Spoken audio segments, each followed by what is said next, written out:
So the radioactivity, there are many questions that we can ask ourselves. The first one is how I become a reviewer.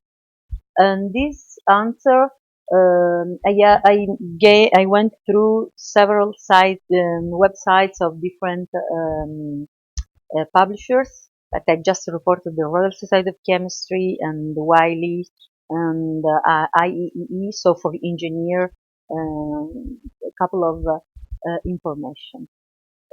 So actually, for example, you can apply to become a reviewer.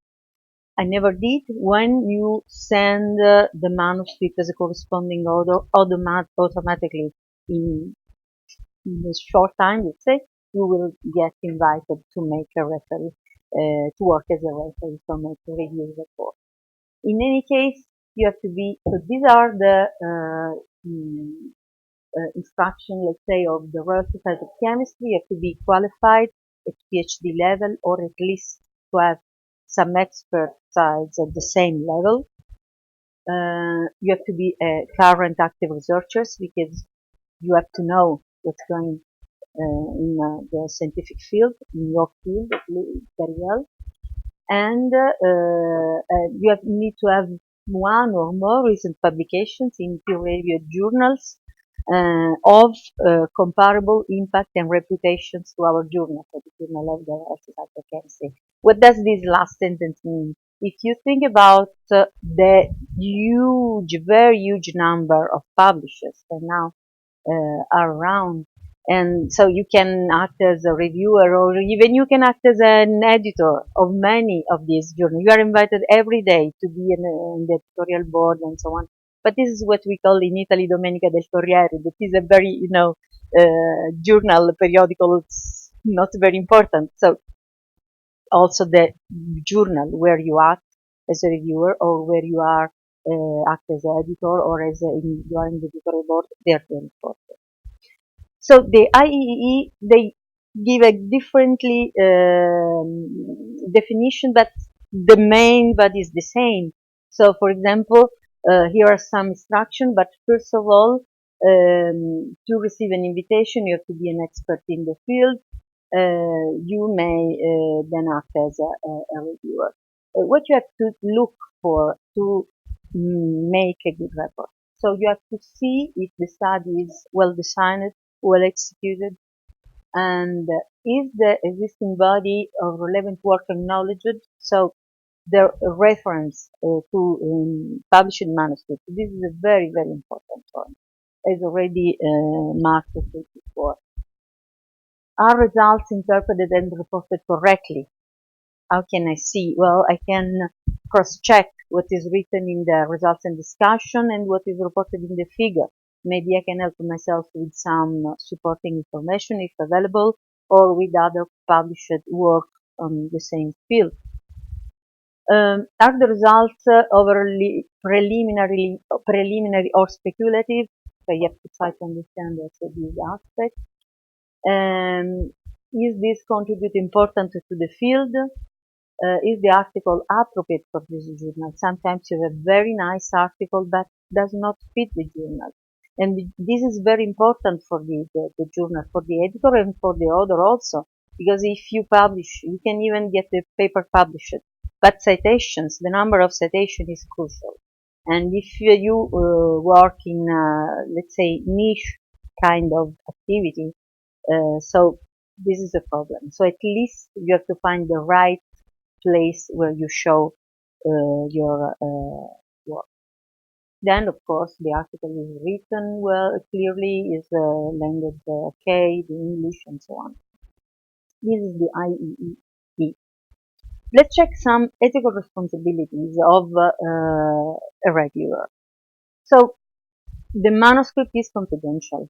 It cannot be disclosed. This is a very, very important. Sometimes you okay, I had a particular once. It happens to me. I submitted a manuscript, and somebody I think copied my work, and it was published because it was delayed the referral report. But sometimes this can happen.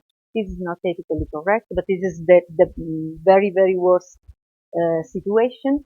But in any case, you have to treat the manuscript as a confidential. As you can see, it's a long list, so I just put in red what are very, very important points. Not the others are important as well, but we also are late, so we will go a little bit faster. We have to judge the manuscript in an objective way. So we not need, okay, I don't like this colleague of mine, and then I will judge in a bad way. You have to be fair and in a timely fashion. So quick. The publication time is important. If there is any conflict of interest, the editor should be make aware of this. And also, if okay, we have seen that Authenticate is a very powerful software to check if there is any plagiarism or even self-plagiarism. But sometimes it can happen that you see something that is not okay. There is another manuscript. Once it happened, I sometimes I go on Finder or a kind of database, and I give a quick look like to the main author. So the PI, I look for the name, and I look how many manuscripts there are, and which kind of subject. And once I found exactly a piece of introduction that was copy pasted from a head of publication article that was on SciFinder. So maybe it was just the right one. It happened also a couple of years ago. So maybe it was not to use it authentically so far. So sometimes this happens. And okay, this we have already spoke about. This is the Wiley instead issues points.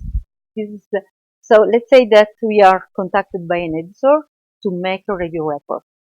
I have to answer quickly. I cannot wait like 15 days. It means 15 days of delay if I say I'm not able to review. And now I decide if I can do this report.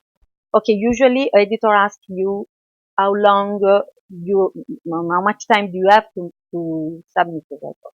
So if you're sure that you will not able to reach the deadline, or at least not with a couple of days of delay, just decline acceptance, and because you do not have time.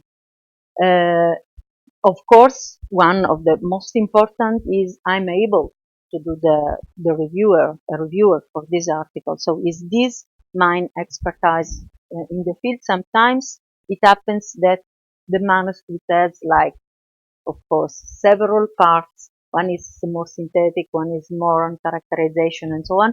You may be an expert on one part, very good, you are in the field, but maybe there is one kind of characterization that is not your field. In this case, you have like the anonymous part of report for the authors, and then there is the possibility to comment to editor. So in this kind, I may accept it because usually you don't see the paper, you see the abstract only.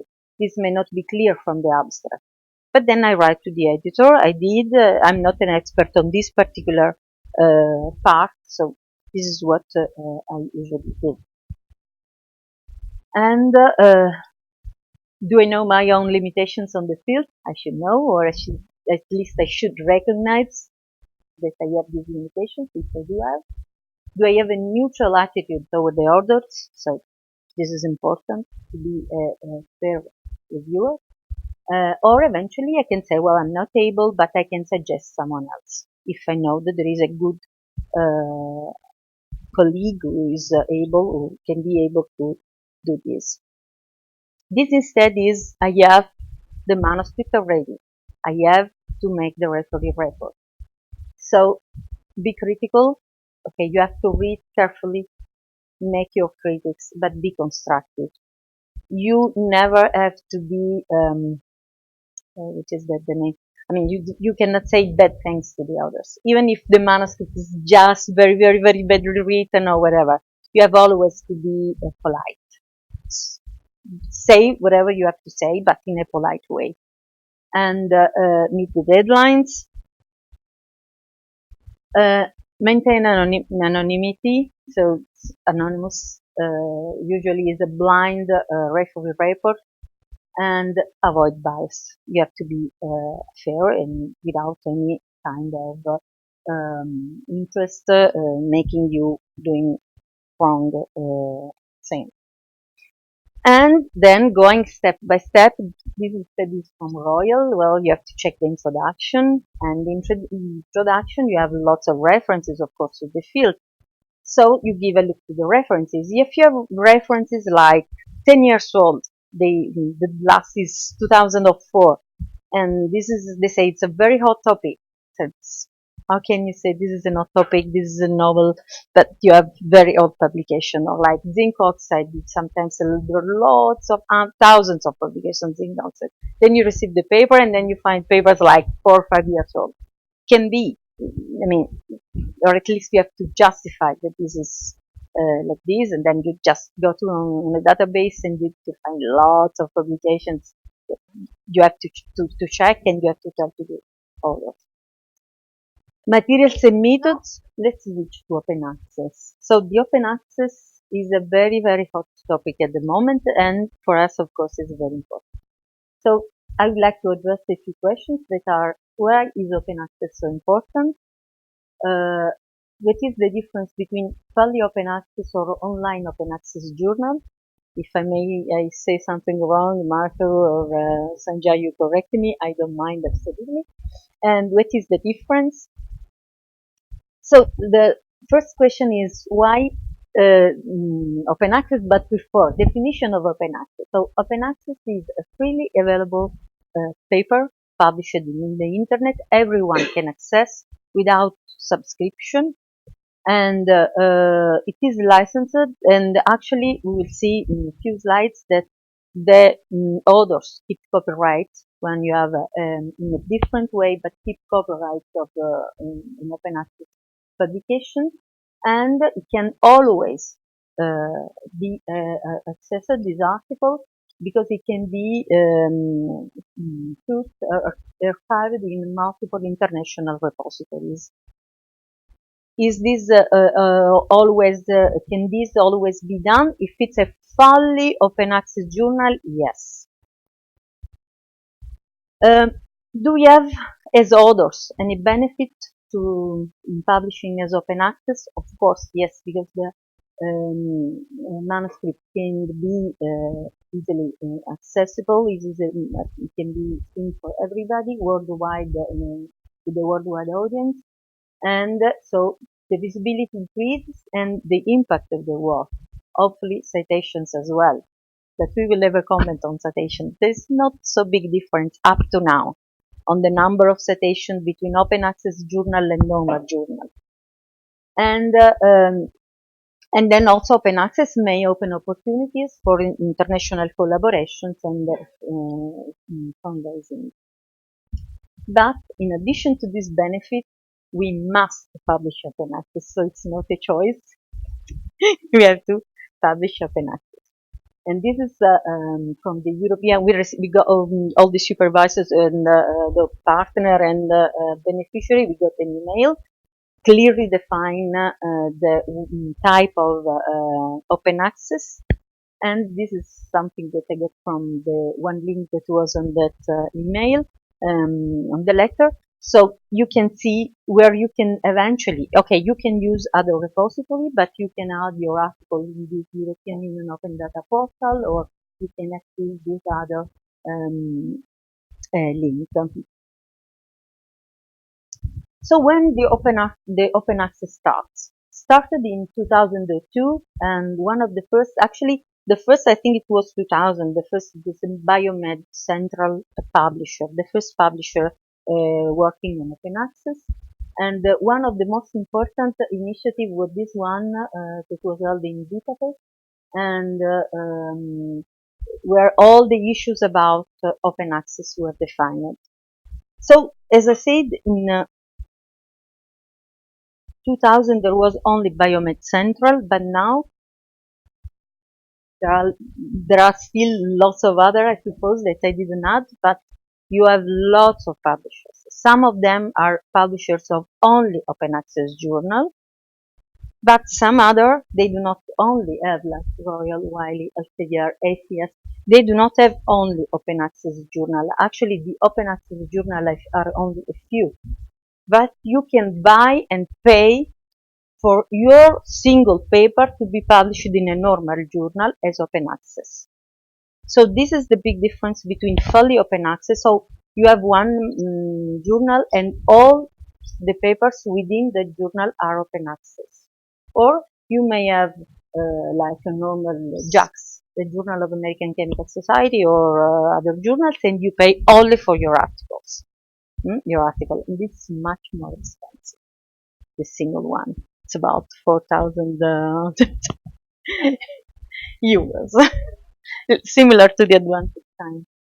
So we have more kind of open access. We have the gold open access, we have the green open access, and we have platinum open access. So gold open access means you pay and your article is immediately available everywhere for everybody.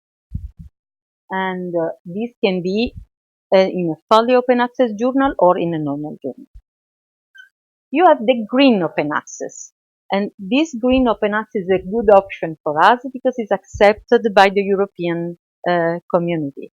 So we can publish green open access. That means you may have, but this depends on the publisher and journal policy. You may locate your article in a repository and this can be seen from the community. But usually you cannot archive the PDF, the publisher PDF. Usually you can put like post-print or preprint. It depends on the policy of the journal. We will see this in a few slides. So the best one is platinum because it means you don't pay anything, but it's completely open access. But there are very few journals, of course. So this is not very easy to find journals that make you publish without paying, and is completely open access. So the green light, as I said, it depends on the publisher copyright policies and self-archiving policies. So here you have like a percentage of journals. So well, maybe it's not the latest table and information, but just to have a rough idea. So you have about 6% of publications that are really open access journals. Then these are the journals that allow to use the green open access option.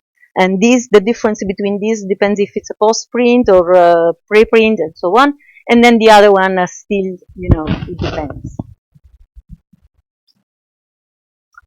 How I how I check if I can use the green open access option. You have to use this Sherpa Romeo database, and you have all the information here. So the concept, at least this is what I understood, I'm not sure if it's correct, of green light here, green color here is not exactly the same of the green open access. Because green here means that you can archive, preprint and post-print or even publisher's version. But you have to check in the journal by journal in this Sherpa Romeo facility. So of course the fees covered the editorial as we were discussing before, the editorial cost, the technical cost, production cost, customer service and so on. But there is another point very important with open access. That is how legitimate are all publishers that you find on the web. There is some predatory open access publishing. And how do we check for this? I found several kind of different links, and I will report here. So you can check on this, like directory of open access journals. These report good publishers. So you should rely on this kind of list, or the COPE Committee on Publication Ethics. You can also give a look to this link, or the Open Access Scholarly Publishers Association. In this, you have the blacklist. So Bill's list, this is the name of this Jeffrey Bill at the Royal Library, University of Colorado. there is a list of potential, possible, blah, blah, blah, predatory journals. And the copyright issues. So what I was saying is, what is the difference between an open access publication and a normal publication on the copyright side? When you make a normal publication, you sign the copyright. So the publisher is the owner of your work after you publish. Actually, immediately after you submit, you are asked to sign the copyright immediately. And then, of course, if it's accepted, they will be the owner of the copyright. On the other, so this is on the closed access. On the other side, if you are publishing in an open access, then the author holds copyright. The copyright can be of different kinds. Okay, I just copy pasted this one because I'm not very familiar with all these kind of different copyrights. So you have this kind of BY. So all of these are Creative Commons licenses. So CC, BY means you have to give credit to the author. Non-derivatives, because you can reuse some of these data. And then you can use in some cases for non-commercial use. So if it's a written non-commercial, you cannot use for commercial uses. Non-derivatives means that you may reuse the work, but you have to only in the way it is in the original form, or otherwise you can even change or use as you like. And all the different logos are here, but you can check on the internet for all difference. But this we are interested only when we publish an open access, and we have to decide which one to use. Citation. An open access gives more citations. It depends. Here you have, this is a quite new because I found on Frontier's blog, and is the average citation, report the average citation from 2015 to 2017, and you have the open access is in red, the subscription is in gray, and here are all the different publishers. So as you can see, in some cases, like for example here, American Physical Society, you have much more citation for the open access with respect to the classical ones. Here is American Chemical Society, more for the traditional publications. Royal Society of Chemistry, also more for traditional publication. Okay, Frontiers, you have only the red one because it's on a publisher only open access, and so on. But as an average, you have about the same number, 2.9 against 2.7 at the moment. We don't know in the future. Thank you for your attention, considering that it's been a long day.